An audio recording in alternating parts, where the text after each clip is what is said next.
दोस्तों, आज मैं एक प्रेरणादायक कहानी सुनाने जा रही हूँ। वो पति पत्नी पर आधारित है। पुरानी लोक कथा है। एक गांव में गरीब किसान था। वो उसकी पत्नी दोनों दिन भर मेहनत करके शाम को ही मुश्किल अपने लिए खाना जुटा पाते थे।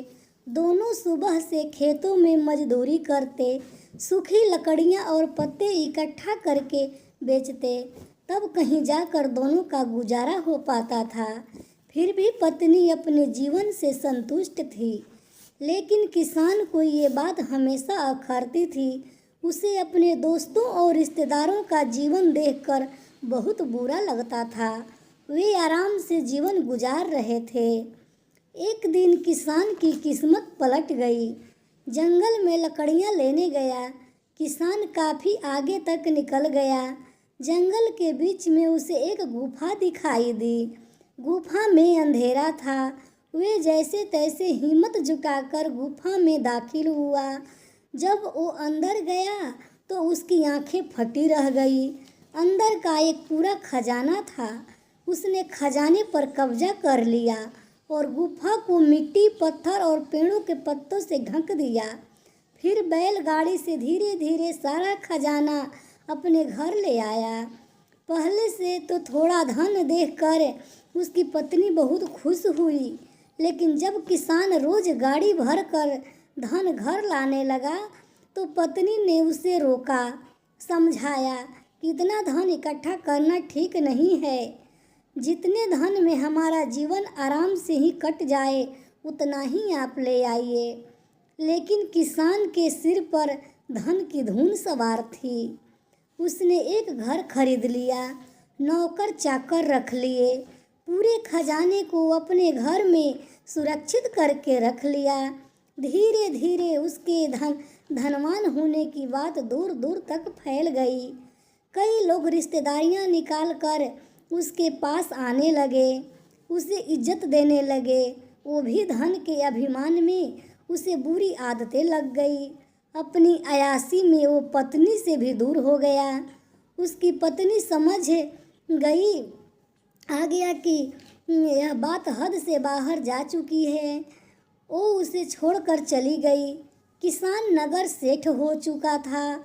उसे उसके जाने का जरा भी दुख नहीं हुआ। समय बीतता रहा, उसकी अयाशियाँ जारी थी। जब वो एक दिन बीमार हुआ तो उसने पाया कि उसे अपनी हर छोटी बड़ी ज़रूरत के लिए नौकरों पर निर्भर रहना पड़ता। जब उसकी तबीयत थोड़ी ठीक हुई तो नगर में घूमने निकला। कोई पहचान ना ले, इसलिए उसने थोड़ा भेष बदल दिया। उसने सोचा क्यों न अपने बारे में लोगों से पूछा जाए। घर आकर लोग बहुत तारीफ करते ही हैं। उसने एक आदमी से पूछा कि नगर में जो अमीर आदमी रहता है उसके बारे में क्या सोचते हो। उस आदमी ने कहा, वो तो बेचारा बदकिस्मत आदमी है। किसान ने पूछा, क्यों बदकिस्मत कैसे? उसके पास तो बहुत धन है, राजा की तरह चलता है। वो आदमी बोला, भाई वो गरीब था। उसकी पत्नी उसके साथ रहती थी। वो बहुत समझदार और भली थी। गरीब में भी उसका पूरा साथ देती थी, पूरी मेहनत करती थी। लेकिन उस किसान के पास बहुत धन आ गया तो पत्नी भी उसको छोड़कर चली गई। ना घर में पत्नी है, ना बच्चे।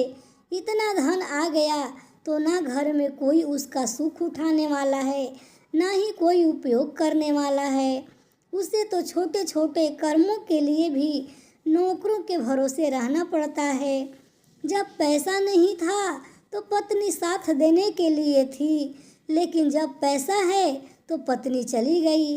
ऐसा आदमी बदकिस्मत ही तो है। किसान को अपनी गलती समझ आ गई। वो अपनी पत्नी के घर पहुंचा, उससे माफ़ी मांगकर और सारा धन दान देने का वादा करके उसे अपने घर ले आया। फिर जितना धन उन्हें जीने के लिए ज़रूरी था उतना ही रहकर से सब गरीबों में दान कर दिया। दोस्तों, यह कहानी से हमें ये सीख मिलती है कि गृहस्थी चलाने के लिए धन तो ज़रूरी है, लेकिन धन से ज़्यादा ज़रूरी दो चीज़ें हैं। एक तो पति पत्नी का आपसी विश्वास और दूसरा उसके बीच का प्रेम। अगर घर में ये दोनों चीज़ नहीं है तो धन होते हुए भी उसका सुख नहीं भोग सकते। धन्यवाद।